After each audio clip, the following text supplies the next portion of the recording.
segundo João, capítulo 15, do 1 ao 8. Eu sou a videira verdadeira, e meu Pai é o agricultor. Todo ramo que não der fruto em mim, ele o cortará, e podará todo que der fruto, para que produza mais fruto.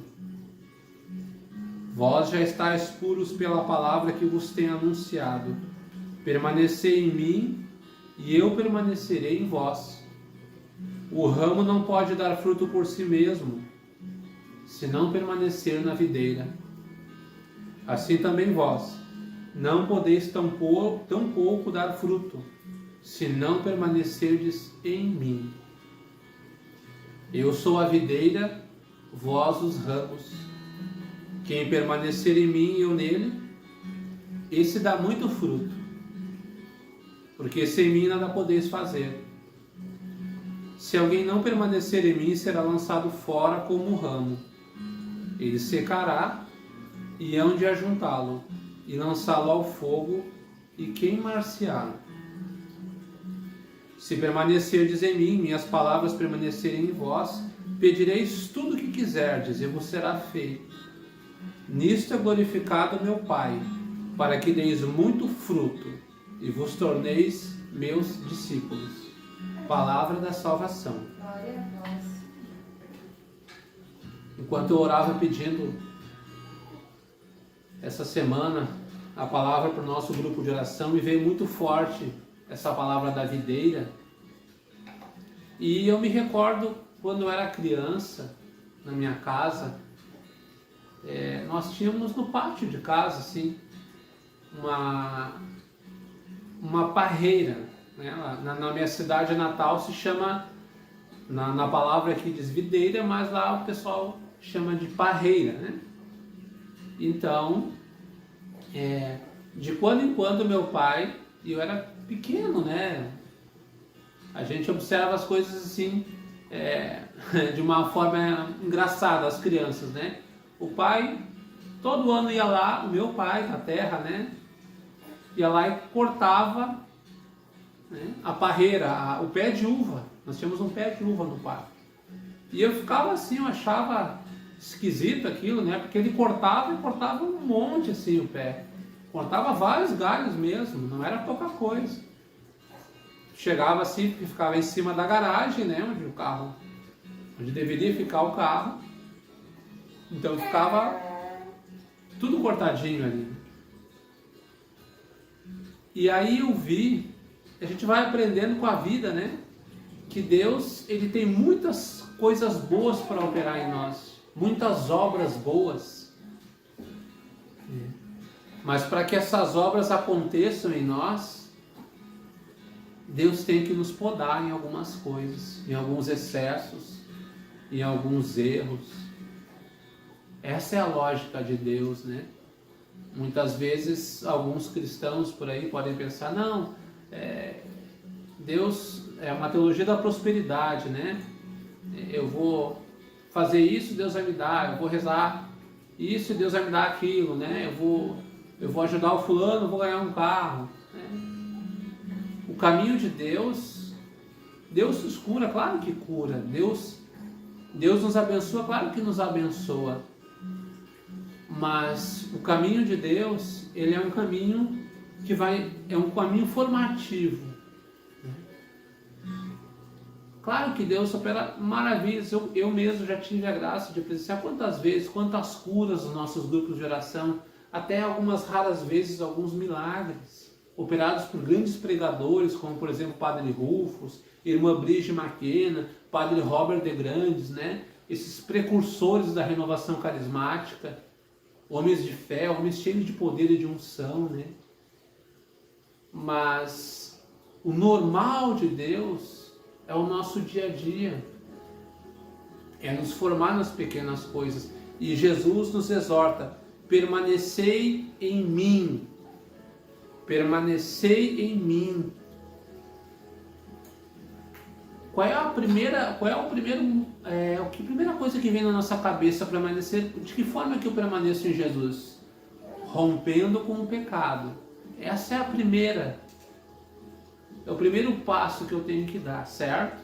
Primeiro passo. Esse aí não tem discussão, né? A palavra de Deus é muito clara.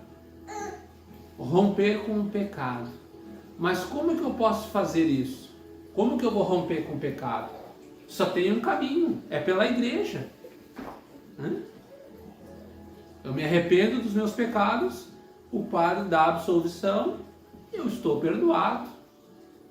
Jesus deixou para a igreja o ministério da reconciliação.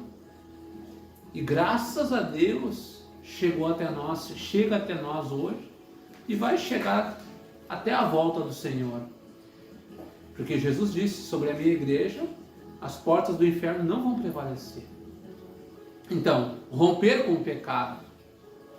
Romper com o pecado. É o que Jesus nos ensina. Permanecer nele, romper. Mas não é só isso. Não é só isso, não. Permanecer também na vontade de Deus. Permanecer na vontade de Deus. E outra, permanecer no Espírito Santo. Já um terceiro momento, um terceiro ponto, permanecer no Espírito Santo. Eu preciso estar cheio do Espírito Santo. Eu preciso pedir de novo esse Espírito Santo a cada instante, a cada momento. Louvar a Deus, adorar a Deus e pedir ao Espírito Santo. Vem Espírito Santo me iluminar. Vem Espírito Santo me curar. Nós precisamos ser homens e mulheres cheios do Espírito Santo. Nós estamos vivendo o que o Papa João Paulo II falou, a nova primavera da igreja. Estamos vivendo uma primavera da igreja, que é a manifestação do Espírito Santo, que é a manifestação dos dons do Espírito Santo, como aconteceu na igreja primitiva. João Paulo II nos deixou essa fase belíssima, né? Uma nova primavera na igreja. E é exatamente por isso que nós precisamos pedir, gente. É que nem quando nós vamos nos alimentar, nós precisamos comer, jantar, tomar o café da manhã, nós precisamos, e com Deus é a mesma coisa, nós precisamos orar, pedir o Espírito Santo, pedir a graça do Espírito Santo, pedir o discernimento de Deus, até que nós sejamos pessoas íntimas de Jesus. E o terceiro ponto que eu queria colocar, que eu coloquei anteriormente, é a vontade, fazer a vontade de Deus. Como que eu faço a vontade de Deus? Eu só consigo fazer a vontade de Deus se eu escuto a Jesus. Não tem outro jeito. Se eu não escutar a Jesus, eu não consigo fazer a vontade de Deus. E como que eu vou escutar a Jesus? Sendo íntimo do Espírito Santo. Pedir o Espírito Santo. Vem Espírito Santo me iluminar. Vem Espírito Santo me batizar. Vem Espírito Santo me conduzir. Eu preciso ser íntimo do Espírito Santo. Íntimo de Deus. E Deus vai falar comigo, sim.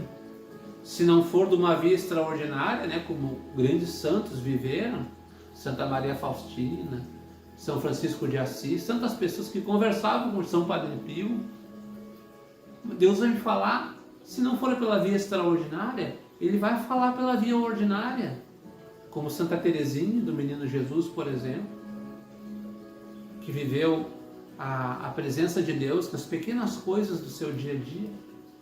Então nós precisamos desses três pontos bem claros na nossa vida. Romper com o pecado através da graça que Deus deixou através da igreja. Pedir o Espírito Santo para que nós estejamos cheios dessa seiva de Deus, cheios dessa graça de Deus. E aí sim possamos escutar a Deus, não só para grandes decisões da nossa vida, mas para as pequenas decisões do nosso dia a dia, ou então para as decisões de nível médio, vamos assim dizer, né? Então vamos pedir a graça de sermos íntimos do Espírito Santo.